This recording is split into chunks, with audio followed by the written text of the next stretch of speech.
राहुल एक बहुत ही ज़्यादा गरीब और मिडिल क्लास फैमिली से बिलोंग करता है और वो अपने बेटे के साथ एक नॉर्मल से घर में रहता है। वहीं दूसरी तरफ उसका भाई एक बड़ी सी कंपनी में मैनेजर के पोस्ट पर काम करता है। दोनों भाई एक दूसरे से वैसे तो राहुल अपने भाई से नफ़रत नहीं करता, मगर उसका जो छोटा वाला भाई है वो उससे बहुत ज़्यादा नफ़रत करता था, क्योंकि बचपन में कुछ ऐसी घटनाएं हुई थी जिनके कारण राहुल और उसके भाई के बीच अनबन हो गई थी, जिस कारण से उसका छोटा भाई राहुल से बहुत ही ज़्यादा नफ़रत करता है। वहीं दूसरी तरफ राहुल ऐसा नहीं सोचता है, वो अपने भाई से प्रेम से रहता है, क्योंकि उसकी माँ की आखिरी इच्छा थी कि तुम दोनों हमेशा साथ रहना। राहुल अपने बेटे अभिमन्यु के साथ जाता है एक होटल में। वह अपने बेटे का हाथ पकड़कर एक बेंच पे बैठाता है।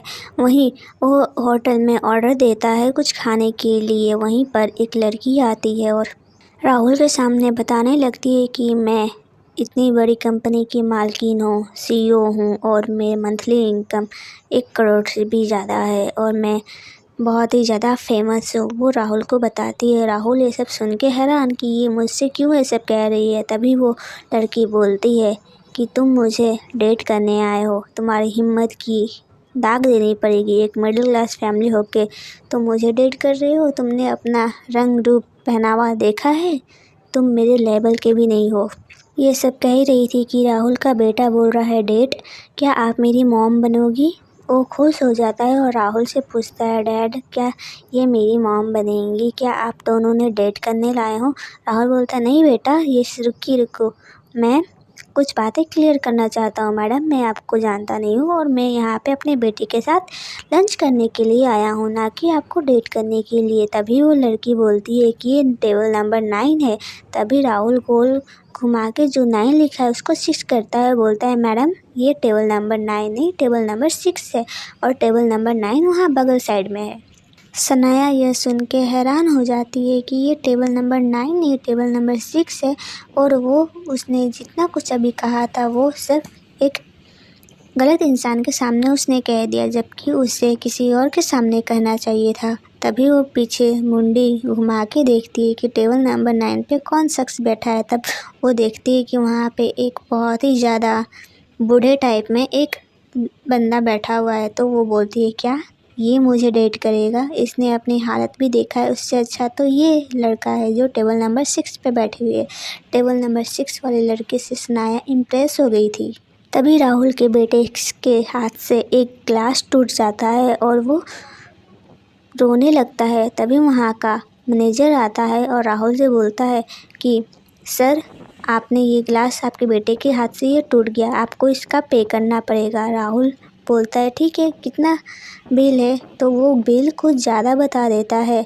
तो वो देखता है कि उसके जेब में कुछ पैसे नहीं है, तो वो डरने लगता है। वो बोलता है सर ठीक है, मेरे बेटे से ये गिलास टूट गया बट मैं आपको बिल पे नहीं कर पाऊँगा, मेरे पास अभी पैसे नहीं है, मैं आपको कुछ दिन बाद दे दूँगा।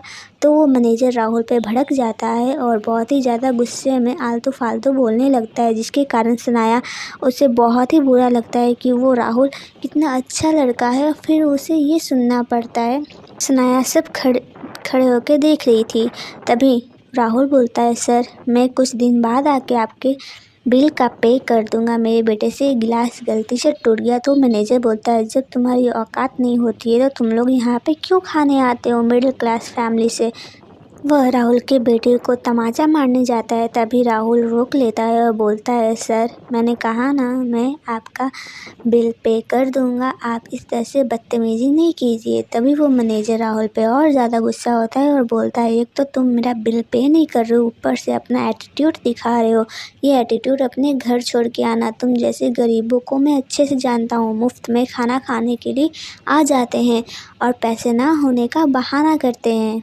तुम बिल पे अभी करोगे और इसी वक्त करोगे। अगर तुम बिल पे नहीं कर सकती तो यहाँ पे जितने लोग हैं तुम्हें उन सब के जूठे बर्तन धोने होंगे और भी फ्री में सारे काम करने होंगे पूरे 1 महीने तक। तब जाके मैं तुम्हें आज छोड़ सकता हूँ, नहीं तो तुम्हारे बेटे और तुम्हें मैं जेल में भिजवा दूँगा कि फ्री में खाना खाने आते हैं इतने बड़े होटल में।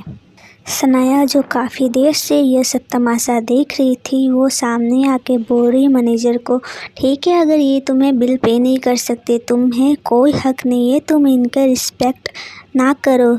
ये बोल रहे हैं ना कि ये बिल पे कर देंगे, तो फिर तुम इन्हें इससे क्यों कह रहे हो? तुम्हारी इतनी हिम्मत कैसे हुई कि तुमने इन्हें ये सब कह दिया? तुम एक मैनेजर हो और तुम्हें यहाँ ग्राहकों की सेवा करने के लिए रखा गया है, ना कि इनका डिसरिस्पेक्ट करने का। सनाया उस मैनेजर को बहुत ही ज़्यादा डराती है, धमकाती है, अपने पोस्ट का पावर दिखाती है। तभी वो मैनेजर सनाया से बोलता है, तुम क्या अपने आप को समझती हो? तुम अगर इस तरह से बोलोगी तो मैं डर जाऊंगा। इसकी जब औकात नहीं थी तो इसने क्यों यहाँ इस बड़े होटल में आके खाना खाया? और जब बिल पे करने की बारी आई तो वह बिल पे नहीं कर पा रहा है, तो इसमें गलती इसकी है। सनाया बोलती है, चलो ठीक है, इसने बिल पे नहीं किया, बट ये कह तो रहा है कि ये बिल पे कर देगा, तो तुम इसके डिसरिस्पेक्ट क्यों कर रहे हो? तुम इससे क्यों इतने बड़े भूले कह रहे हो? कितना बिल पे करना है? लाओ मैं करती हूँ। और सनाया ने तभी उसके सामने एक चेक पे सिग्नेचर किया और उसके मुँह पे मार दिया। पर वो उस मैनेजर को सनाया का ऐसा एटीट्यूड में बात करना पसंद नहीं आया और वो मैनेजर सनाया को भी बहुत ही ज़्यादा उल्टा फुल्टा बोलने लगा। तभी सनाया ने कहा, तुम अपने आप को जान समझते क्या हो?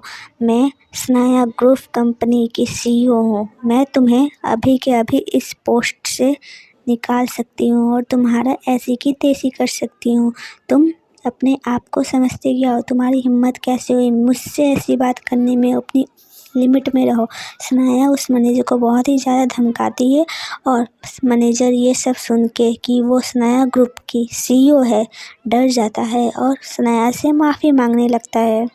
फिर सनाया राहुल से बोलती है, देखो, अगर तुम नहीं चाहते फ्यूचर में तुम्हारे और तुम्हारे बेटे के साथ ऐसा कुछ हो तो तुम मेरे साथ एक एग्रीमेंट सिग्नेचर करो जिसमें मैं तुम्हें हर रोज़ ऐसो आराम दूंगी जिसके लिए तुम्हारा बेटा तरसा हुआ है, और इतने पैसे मिलेंगे तुम्हें इस एग्रीमेंट का साइन करने की वजह से कि तुम घर बैठे अपना ज़िंदगी ऐसे मौज से जी सकते हो। तुम्हारा बेटा भी एक अच्छे स्कूल में पढ़ेगा और इसे भी एक अच्छा फ्यूचर मिलेगा।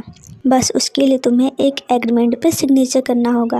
राहुल बोलता है, कैसा एग्रीमेंट? तभी सनाया बोलती है कि तुम्हें मुझसे एक नाटक वाला शादी करना होगा जिस पे हम सिर्फ एक फॉर्मेलिटी के लिए हस्बैंड वाइफ रहेंगे। रियलिटी में ऐसा कुछ नहीं होगा। बस मुझे अपना एक मकसद पूरा करना है जिसकी वजह से मुझे शादीशुदा होने का दिखावा करना है। उसके बाद तुम आज़ाद हो जाओगे, मैं तुम्हें डिवोर्स दे दूँगी।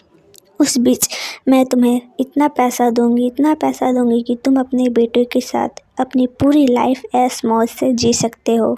राहुल का बेटा ये सब तो नहीं जानता था एग्रीमेंट क्या होता है, बट उसने ये देखा कि वो उसकी मम्मी बनेगी। इस बात से वो बहुत ही ज़्यादा खुश हो चुका था और पापा से जिद करने लगा, पापा प्लीज़ आप शादी कर लो ना, मुझे एक मम्मी मिल जाएगी। सबके पास मम्मी है, बस मेरे पास मम्मी नहीं है। भावुक होकर ये बोलने लगा। तभी राहुल सोचा, ये कह तो सही रहा है और क्या ही फ़र्क पड़ता है कि मैं एग्रीमेंट पे सिग्नेचर कर दूँ, कम से कम मेरे बेटे का फ्यूचर तो बन जाएगा, उसे इन सब गरीबों और जल्लादों भरी ज़िंदगी से तो मुक्ति मिलेगी। वह अपने बेटे की बात मान लेता है और उस एग्रीमेंट पे सिग्नेचर कर देता है। सनाया तभी बोलती है, ठीक है, आज से तुम मेरे पति और तुम्हारा जो भी खर्चा वर्चा होगा आज से मैं देखूंगी। तो राहुल बोलता है, तुम मेरी टेंशन मत लो, बस तुम मेरे बेटे की फ्यूचर इसका ब्राइट कर दो, इसे अब माँ का प्यार दो, बाकी सब मैं खुद मैनेज कर लूँगा, मैं अपने दम पे कमाऊँगा, बस तुम मेरे बेटे का ख्याल रखना। राहुल ऐसा बोल के जाने लगता है। तभी सनाया अपनी एक मैनेजर से बोलती है कि इस लड़के का पीछा करो और ये जहाँ जाता है, जो करता है, सब इन्फॉर्मेशन मुझे दो और बताओ कि ये अपनी लाइफ कैसे जीता है, और इसे जब जब जहाँ जिस चीज़ की ज़रूरत पड़े इसकी हर ज़रूरत पूरी करो, ये मेरा करीबी रिश्तेदार है। ऐसा बोल के सनाया अपने मैनेजर को राहुल के पीछे भेज देती है। राहुल अपने घर जाने लगता है। तभी उसका छोटा भाई, जो सनाया कंपनी का एक एम्प्लॉय था मैनेजर के पोस्ट पे, वो सामने आ जाता है और वो राहुल का मजाक उड़ाने लगता है। तभी सनाया की जो मैनेजर थी, जो उसकी खास मैनेजर, जो उसका हर एक चीज़ देखती थी, वो सब बात रिकॉर्ड करने लगती है और सनाया मैम को भेज देती है फ़ोन पे। और सनाया जब देखती है कि उसी के कंपनी का मैनेजर उस तरह से बर्ताव कर रहा है राहुल से, तो वो बहुत ही ज़्यादा गुस्सा होती है और कंपनी में आकर जो राहुल का भाई है उसे उस पोस्ट से हटा देती है और राहुल को कॉल करके बोलती है, आज से जो भी तुम्हें परेशानी होगी तुम मुझसे कहो, मैं तुम्हारी हर वो मदद करूँगी जैसा तुम चाहते हो, और तुम अपने छोटे से घर को हटाकर तुम मेरे फ्लैट में आ जाओ, ये बड़े से फ्लैट में जहाँ पे तुम्हें हर एक सुविधा मिलेगी। पर राहुल ये बात सुन के मना कर देता है, बोलता है नहीं, मैं अपने छोटे से घर में ही बहुत ही ज़्यादा खुश हूँ, मुझे तुम्हारे फ्लैट की कोई ज़रूरत नहीं है। सनाया बोलती है, अगर तुम वहाँ रहोगे तो इसी तरह से लोग तुम्हें डिसरिस्पेक्ट करेंगे और इन सब का असर हमारे बच्चे पे पड़ेगा, जो कि उसके लिए सही नहीं है। राहुल ये बात सुन के सोच में पड़ जाता है, बात तो सही है, अगर मैं इस घर में रहूँगा तो मेरे बच्चे की परवरिश भी अच्छी नहीं हो पाएगी, वो जैसा लाइफस्टाइल जीना चाहता है वो वैसा नहीं जी पाएगा, वो अपने हर एक चीज़ के लिए तरसेगा। बट क्या मैं अपने इस घर को छोड़ के वहाँ पे जाऊँगा तो क्या मैं स्वार्थी हूँ? वो ये सब सोच ही रहा था। तभी राहुल का बेटा बोलता है, पापा चलो ना मम्मी के पास हम लोग चलते हैं, हम लोग सब कुछ साथ रहेंगे एक फैमिली की तरह, जैसे बाकी बच्चों की फैमिली रहती है, मम्मी पापा बच्चे सब साथ में रहेंगे, हम लोग हैप्पी फैमिली बन के रहेंगे, पापा चलो ना। वो जिद करने लगता है राहुल से। इसके आगे की स्टोरी देखने के लिए हमारे चैनल पे बने रहिए। क्या राहुल और सनाया